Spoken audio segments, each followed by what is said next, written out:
kicked out at 70. He thought he had nothing left until he found his father's hidden secret.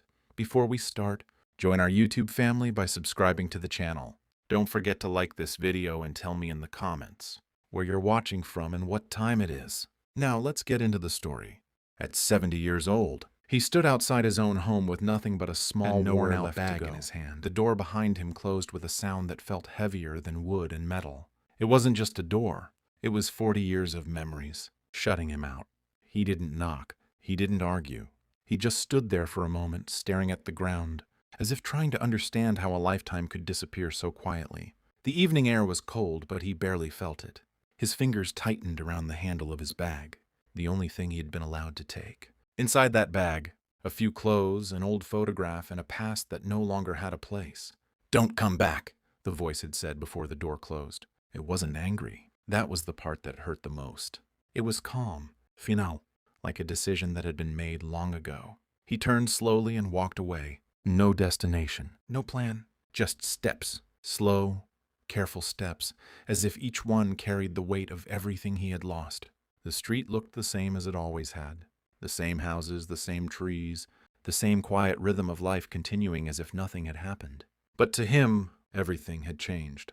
He passed by neighbors who didn't notice him, or maybe they chose not to, because sometimes people see pain and look away. He didn't blame them. At this age, you learn not to expect much from the world, but you do expect something from your own, and that expectation is what breaks you. As he reached the end of the street, he stopped. For the first time since the door had closed, he lifted his head. Where would he go? The question felt empty, because there was no simple answer. Friends had faded over the years. Family, well, that door had just closed behind him. There were places he could go, yes. Temporary shelters, small rented rooms. But none of them felt right.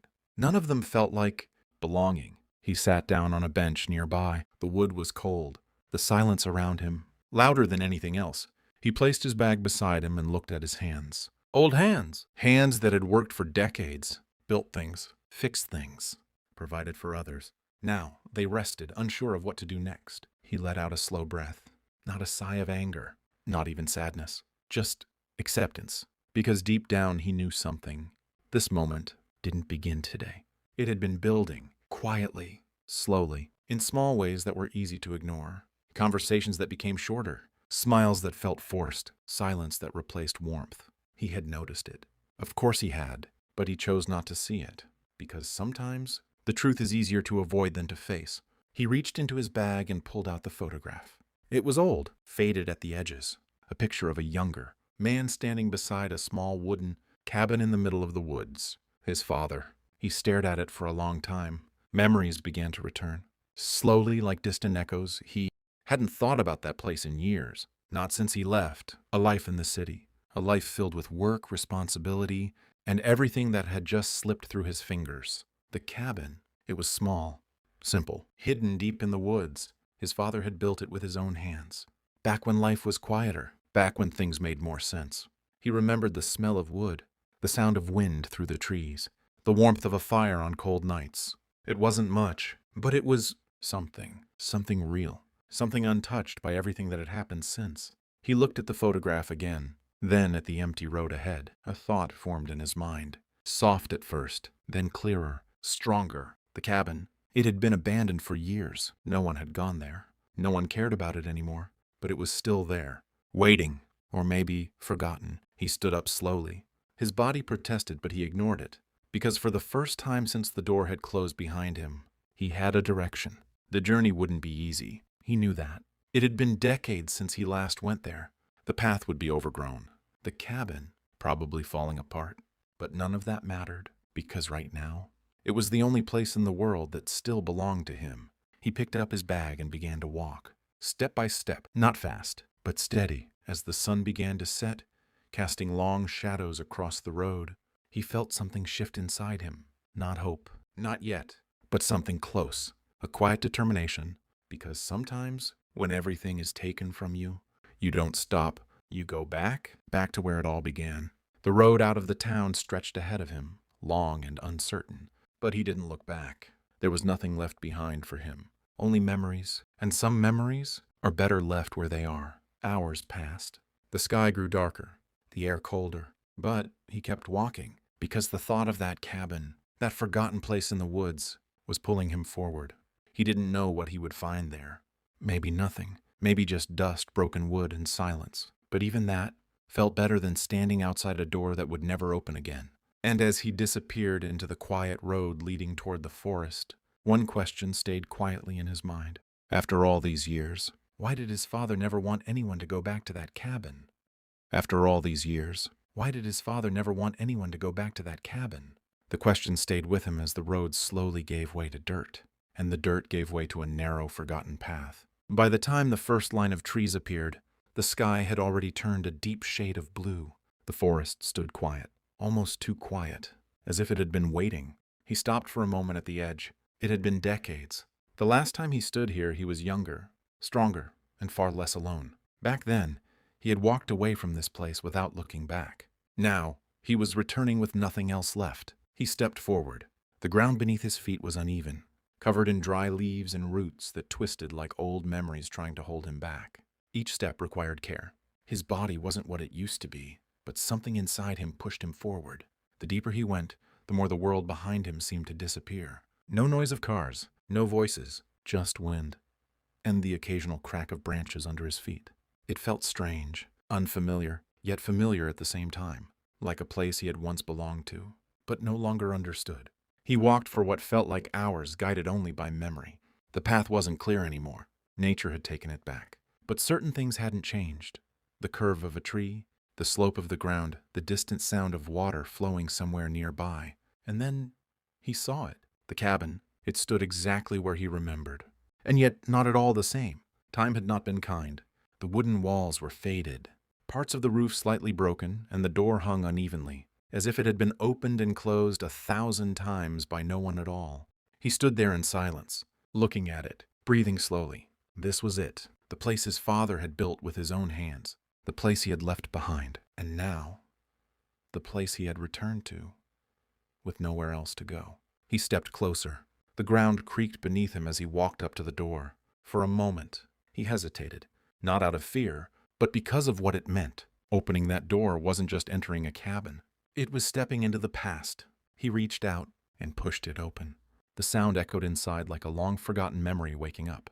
Dust filled the air, catching the faint light that slipped through the broken parts of the roof. The smell of old wood, dampness, and time surrounded him instantly. He stepped inside slowly, every movement careful, every breath quiet. The room was small, just as he remembered. A wooden table in the center, a chair pushed slightly back, shelves along the wall, and a fireplace that had long gone cold. It was empty, or at least it looked empty. He walked further in, placing his bag near the table. His fingers brushed against the surface. Dust, thick layers of it. No one had been here in years. That much was clear. He moved toward the window. The glass was dirty, barely letting any light in. He wiped a small corner with his hand and looked outside. The forest, still, silent, watching. A strange feeling settled in his chest. Not fear. Something else. Something he couldn't quite name. He turned back toward the room. That's when he noticed it. The chair. It wasn't just pushed back. It looked used, slightly angled, as if someone had stood up in a hurry, or had been sitting there not too long ago. He frowned slightly. That didn't make sense. No one came here. No one even knew about this place anymore. He stepped closer to the table. There were marks, faint but visible. Not just dust. Something had disturbed it.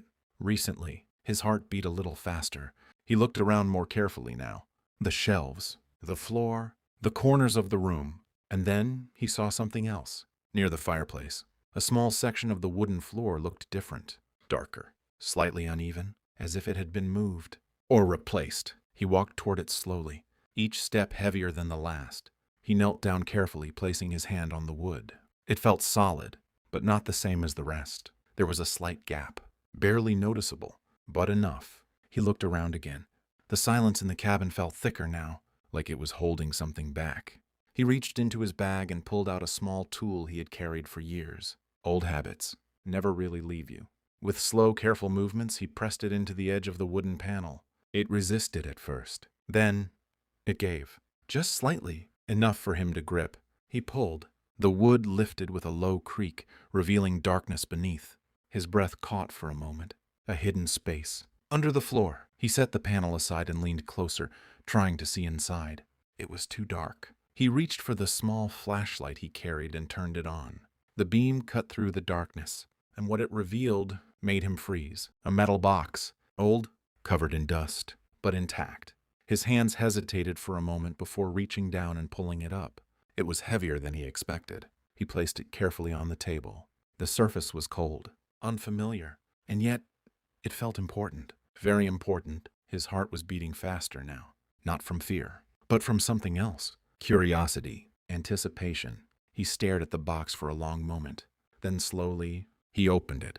Inside, there were documents, old papers, carefully folded, and beneath them, something else, something wrapped in cloth. His hands trembled slightly as he reached for it, unwrapping it slowly, layer by layer, until finally he saw what was inside. And in that moment, everything he thought he knew about his father, his past, and even himself began to change, because what he had just found was not just hidden, it was meant to be kept secret, and someone had clearly been here before him, looking for the exact same thing. Because what he had just found was not just hidden, it was meant to be kept secret, and someone had clearly been here before him, looking for the exact same thing. He didn't move for a long moment. The cabin felt smaller now, the air heavier, the silence no longer peaceful. His eyes stayed fixed on what lay inside the cloth. It was an old key, not ordinary, heavy, darkened with age. The kind of key that belonged to something important, something valuable, or something dangerous. He swallowed slowly, his mind trying to make sense of it all. Why would his father hide something like this? And more importantly, who else knew? His gaze shifted back to the documents inside the metal box. With careful hands, he picked them up and unfolded the first page. The paper was fragile, yellowed with time, but the writing was still clear. He began to read.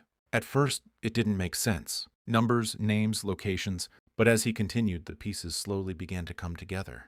Land ownership, hidden property, transfers that were never recorded publicly. His father had owned more than just this cabin. Much more. Pieces of land scattered in different places. Some valuable, some forgotten. All hidden. His breath grew heavier as realization began to settle in. This wasn't just a secret. This was a life his father had never spoken about. A life carefully kept away from everyone, including him. He flipped to another document, then another, each one revealing more. And then he found a letter. It was placed at the bottom of the box, folded neatly, as if it had been meant to be read one day. His hands paused for a moment before opening it. Something inside him already knew. This was important. He unfolded it slowly and began to read. If you're reading this, then it means you came back. His breath caught. The words felt direct, personal, as if his father was speaking to him, across time. I always knew you would one day, not because of the cabin, but because life has a way of bringing us back to where we truly belong. He sat down slowly. The chair creaked beneath him. His eyes didn't leave the page. I didn't tell you about this life, because I didn't want you to carry its burden. The land, the money, the things hidden here, they come with responsibility, and not everyone who knows about them comes with good intentions. His grip tightened slightly on the paper. So his father knew. He knew this could bring danger. I have made mistakes in my life, trusted people I shouldn't have. And because of that, there are those who may try to find what I left behind. The room felt colder, the silence sharper. They may come looking for it, for the land, for what is hidden. If they do, you must be careful. A slow breath escaped him. So someone had been here, recently, looking, searching, just like the disturbed chair, the marks on the table. He wasn't alone in this story. I leave this to you, not because of its value, but because of what it represents. A chance to choose differently, to do what I couldn't.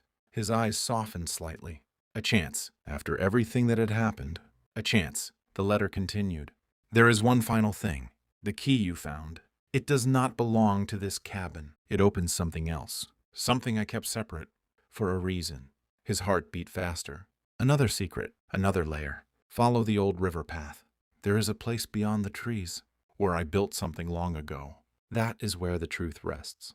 He lowered the letter slowly. The cabin felt different now, no longer just a shelter, but the beginning of something much bigger. He looked at the key in his hand again, then toward the door. The forest outside, no longer quiet. It felt watchful, as if it was hiding more than just trees and shadows. He stood up slowly, his body tired, but his mind awake. Clear. For the first time in a long time, He wasn't just surviving, he was choosing. He carefully placed the documents back into the box, keeping the letter and the key with him. Whatever his father had left behind, it wasn't just money. It was a decision, a path, and now it was his to follow. He stepped outside the cabin. The air felt colder than before, the sky darker, the forest deeper. He looked around carefully, listening, waiting for any sign that someone else might be near. But there was nothing, only silence. Still, he knew better now. He wasn't alone in this. Whoever had been here could come back. At any moment, he tightened his grip on the key, then began walking toward the direction of the old river. Each step slower, more careful, because this was no longer just a journey of survival. This was something else, something his father had prepared him for, without ever telling him. As he moved deeper into the forest, the sound of flowing water slowly reached his ears. The river, just as the letter had said. He followed it. The path was narrow, hidden, but something inside him guided him forward. And then he saw it. A structure, partially hidden behind trees, old but standing, stronger than the cabin, more secure. He stopped, his heart pounding. This was it, the final piece. The truth his father had hidden. The key in his hand felt heavier now, more important, more dangerous. Because whatever was inside that place was worth hiding, was worth protecting, and maybe was worth fighting for. He took a slow step forward, raised the key, and whispered quietly to himself, "Let's see what you left for me." But as he moved closer to the door, a sound behind him made him freeze. A branch snapped, not by the wind, by someone else. And in that moment, he realized the truth. He wasn't the only one who had followed the path to the river, and whoever was behind him wasn't here to walk away empty-handed.